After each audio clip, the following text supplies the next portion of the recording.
काशी विद्वानों की नगरी है, ये कहना बिल्कुल गलत नहीं होगा। आज जिस जगह पे मैं खड़ी हूँ, ये एक ऐसे ही महान कवि की जन्मस्थली है।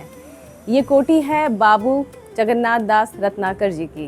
ये कोठी यूँ तो 150 साल पुरानी है, लेकिन इस कोठी में 1866 में रत्नाकर जी का जन्म हुआ। रत्नाकर जी को आधुनिक हिंदी ब्रजभाषा का महान कवि माना जाता है। उद्धव शतक उनकी एक महान रचनाओं में से एक है। आज इस कोठी में जो हमारा आना हुआ, इसमें हम रत्नाकर जी के जीवन से जुड़ी हुई सारी चीज़ों को जानने की कोशिश करेंगे। इस खूबसूरत और आलीशान कोठी को देखेंगे और सबसे खास बात ये कि उनके वंशजों द्वारा हम लोग को उनसे जुड़ी हुई जानकारियाँ मिलेंगी। मेरा नाम रमा अग्रवाल है। मैं रत्नाकर जी की पौत्र वधू हूँ। रत्नाकर जी की दूसरी पीढ़ी है मेरी। नमस्कार, मेरा नाम राहुल रत्नाकर है। हम रत्नाकर जी के प्रपौत्र हैं। रत्नाकर जी से हम चौथी पीढ़ी। तो रत्नाकर जी का जन्म हुआ था 1866 में।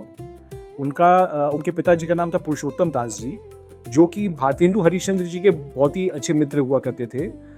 भारतेंदु हरिश्चंद्र जी का नाम आप सभी जानते हैं, जो आधुनिक काल के महाकवि हिंदी साहित्य के हुए और पितामह कहलाते हैं आधुनिक काल के हिंदी साहित्य के।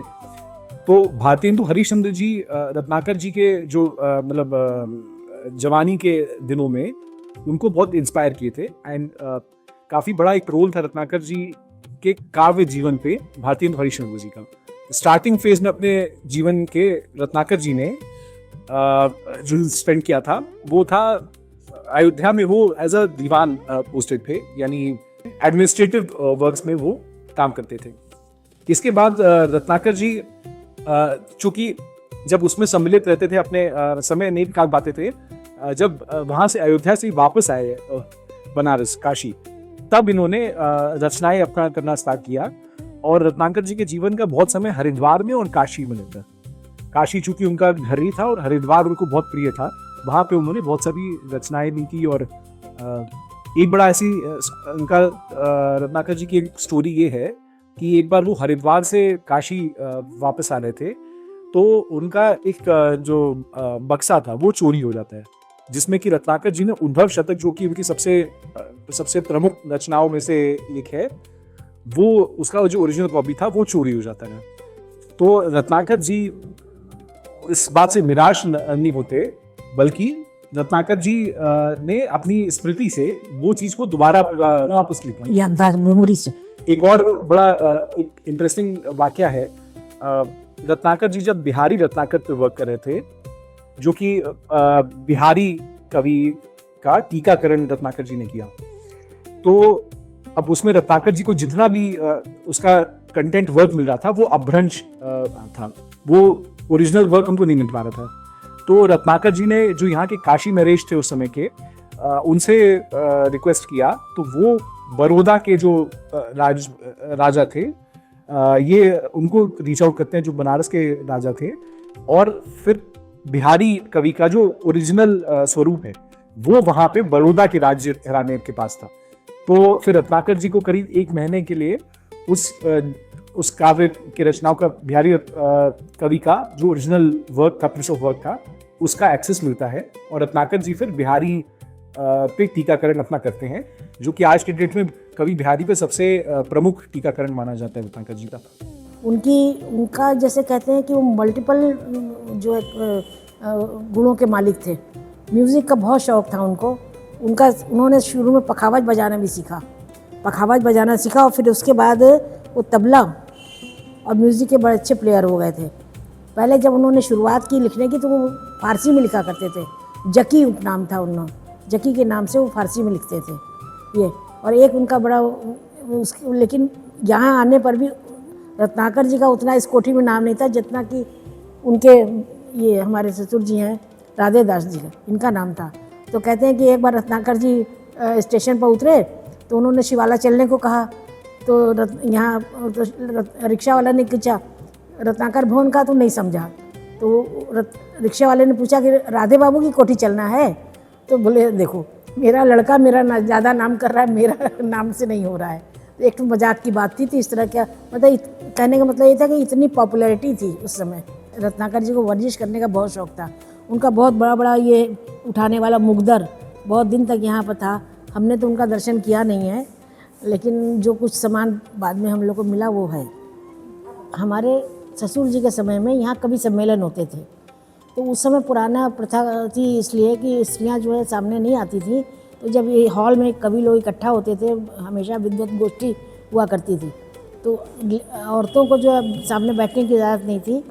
वो लोग देखने के लिए ये झरोके जो चारों तरफ लगे हुए हैं इसमें से बैठ के ऊपर से यहाँ सब देखा करती थी कि क्या प्रोग्राम हो रहा है। और इस कोठी की बनावट इतनी अच्छी है, सारी उस ज़माने में आज से 150 साल पहले सारी वायरिंग अंडरग्राउंड है। सारे इसमें इलेक्ट्रिशियन का जितना काम है सब अंडरग्राउंड है, कोई तार बाहर नहीं है, सब कुछ अंदर है इसका। और इसके दरवाजे वगैरह सब इतने अच्छी लकड़ी के बने हुए, साखू की लकड़ी के सब दरवाजे बने हुए हैं। कभी दीमक नहीं लगती इसमें, कभी भी किसी प्रकार का जो है इसमें कोई भगवान की कृपा से किसी प्रकार का ऐसा कोई नुकसान हुआ नहीं। तो थोड़ा बहुत होता है वो हम लोग अपना थोड़ा बहुत उसको मेंटेन कर लेते हैं, लेकिन अभी तक तो भगवान की कृपा से सब जैसा था वैसा ही चल रहा है। संवत 1990, संवत के हिसाब से हाँ चल रहा है अभी इस समय। 65 चल रहा है फिर नोटों। काशी नागरी प्रचारणी सभा की ये प्रस्तुति थी।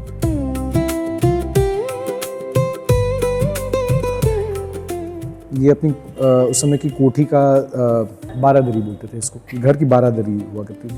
ये एक हम लोग को पिक्चर मिली थी, रत्नाकर जी और सुमित्रा नंदन पंत जी हैं साथ में।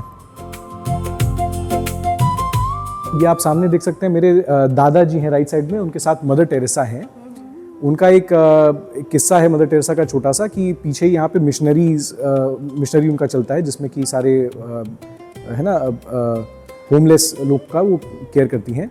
तो वो जो प्रॉपर्टी थी वो गंगा महल कहलाती थी, और वो गंगा महल था रत्नाकर जी के जो सगे भाई थे उनके परिवार को वो बिलोंग करता था। फिर उनके परिवार ने आगे चल के मदर टेरेसा को अपना सेल आउट किया होगा, तो तब से मदर टेरेसा के पास है। तो मदर टेरेसा का यहाँ रत्नाकर भवन में आना क्यों हुआ, क्योंकि उनको फ़ोन जब यूज़ करना होता था तो इस मोहल्ले में रत्नाकर भवन में ही टेलीफोन हुआ करता था। तो उनका जब कलकत्ता से फ़ोन आता था तो वो अटेंड करने यहाँ पे आती थी। पूरी कोठी का मैंने देखा एक पोर्शन जो था वो होम स्टे में लिखा हुआ दिख रहा, तो वो क्या है? कोविड के जब सेकेंड वेव आया था उसके बाद से हम लोग ने इसको रत्नाकर भवन हेरिटेज होम स्टे नाम से स्टार्ट किया है। एक हम लोग का जो प्रयास है कि रत्नाकर जी की कहानियाँ ट्रैवलर्स जो एक्सप्लोर करने आते हैं काशी, उन तक पहुँचे और वो बनारस का ऑथेंटिक एक्सपीरियंस ले पाएँ। जो लोग साहित्य प्रेमी होंगे वो लोग तो बहुत आते होंगे यहाँ पे। साहित्य प्रेमी तो बहुत आते हैं और उनके लिए तो एक अलग ही अनुभव होता है। जो लोग नहीं जानते हैं साहित्य को या रत्नाकर जी को ज़्यादा, जिन्होंने पढ़ा नहीं है, हमारा बहुत प्रयास रहता है कि उन तक भी पहुँचे, और जो लोग जानते हैं उनके लिए तो वो चीज़ बहुत ही एक ज़बरदस्त एक्सपीरियंस होता है। एंड हम लोग पर्सनली इंश्योर करते हैं कि उनसे ज़रूर मिले करें, और जो भी हम लोग उनके लिए कर सकें, उनको कुछ अपनी तरफ से प्रोत्साहन कर सकें, ज़रूर करें।